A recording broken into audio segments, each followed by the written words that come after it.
Welcome to Sri Sathya Lok Seva Gurukulam online classes. Let's learn English series with Mrs. Kalpana Heblekar. So today we are going to learn what is active and passive voice. Let us see what is active and passive voice. Okay. Let us take a look at these two sentences. The security opens the gate. It is active voice. Okay. The gate is opened by the security. This is passive voice. So can you see the difference between the two? The security opens the gate. Okay. The gate is opened by security. Now let us see with the definition what is active voice and what is passive voice. Okay.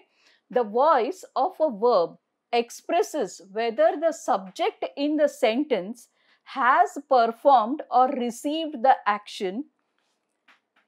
The voices of the verb are of two types.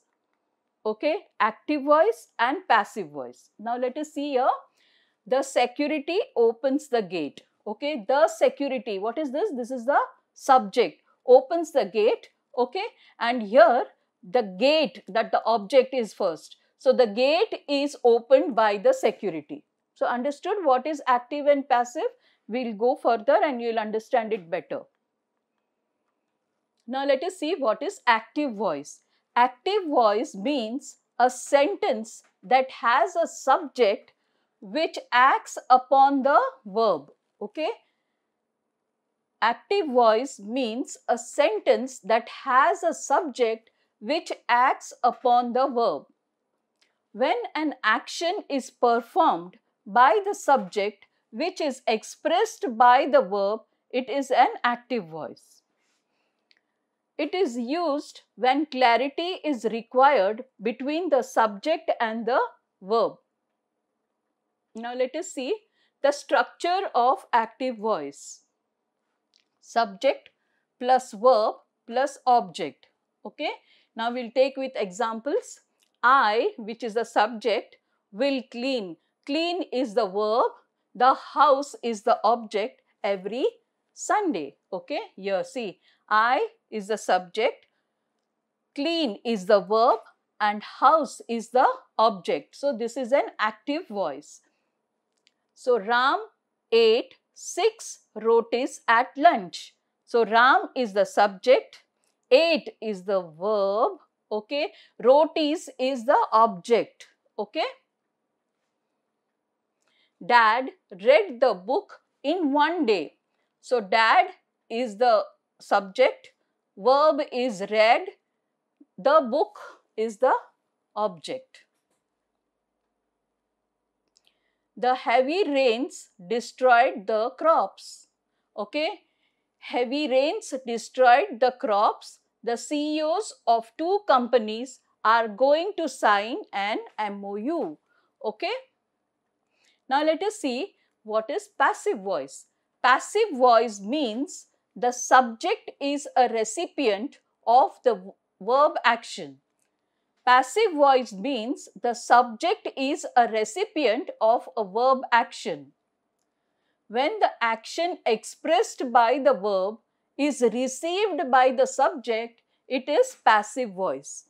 Yes, it is used when the doer of the action is not known and the focus of the sentence is on the action and not the subject. It is used when the doer of the action is not known and the focus of the sentence is on the action and not the subject. Example, the security opens the gate. It is the active voice. Now how will you know it is active voice? See where is the subject? Subject is security. Okay. Verb is opens and the gate is the object. So when these 3 are there, it is a active voice. Okay. Now the gate is opened by security. So here it is say it is used when the doer of the action. Who is the doer now? The security. Okay. Is not known.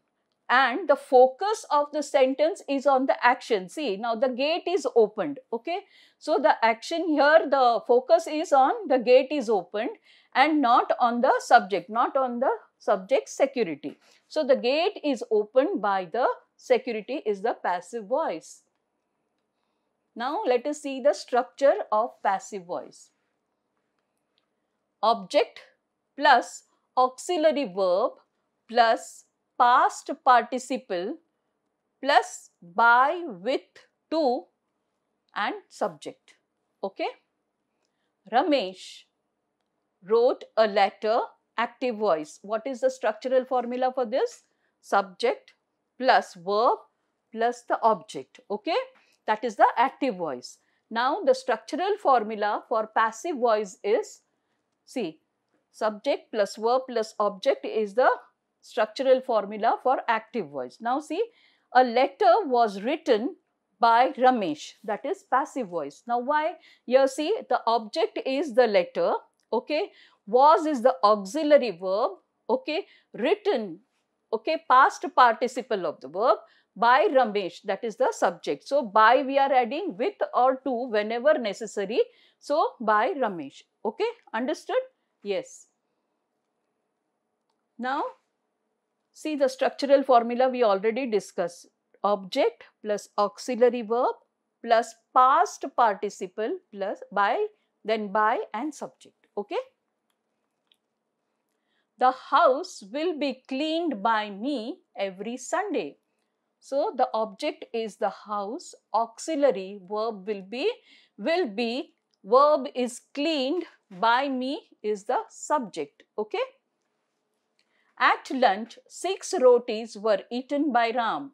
Okay, the same thing you have to continue and you write it, because now you have understood with many examples given. Now what? You have to take the structural formula and you have to write it in your book like that only.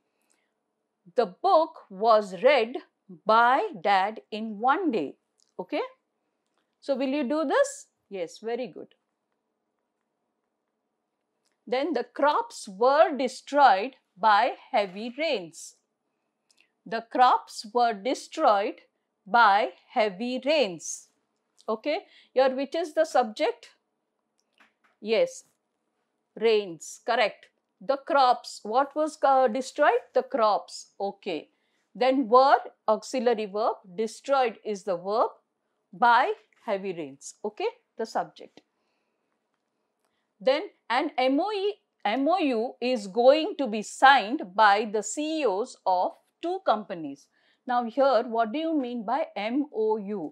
MOU is Memorandum of Understanding. So when there are 2 companies who are signing the MOU, that means they are signing some terms and conditions which will be suitable to each other. It is called as MOU. Okay, that is Memorandum of Understanding. So an MOU is going to be signed by the CEOs of 2 companies. Now you have to expand it the way I have told you in the previous sentences and then do it. Okay. So here, what is the subject? Yes, CEO of 2 companies. Then an MOU. What is an MOU? Yes, it is the object, or the is going, is the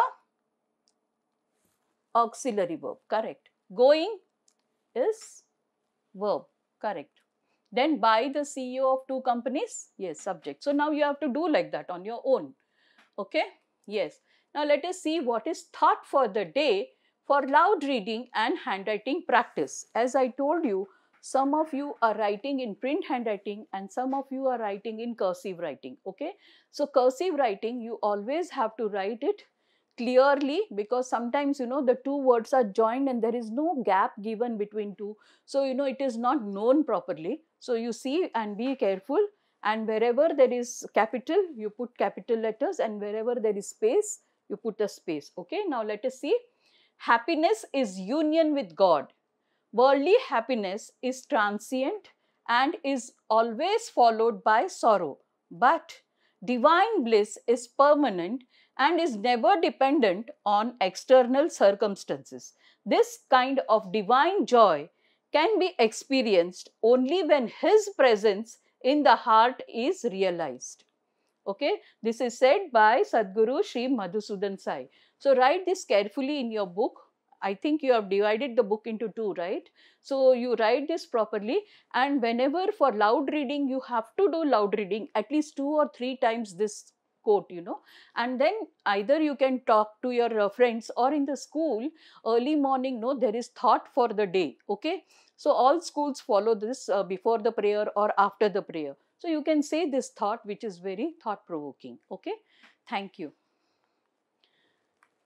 Thank you. Welcome for joining Sri Sathya Sai Lok Seva Gurukulam online classes Let's Learn English series. May the Lord give you lot of happiness and joy in all your future endeavors. Thank you. Sai Ram.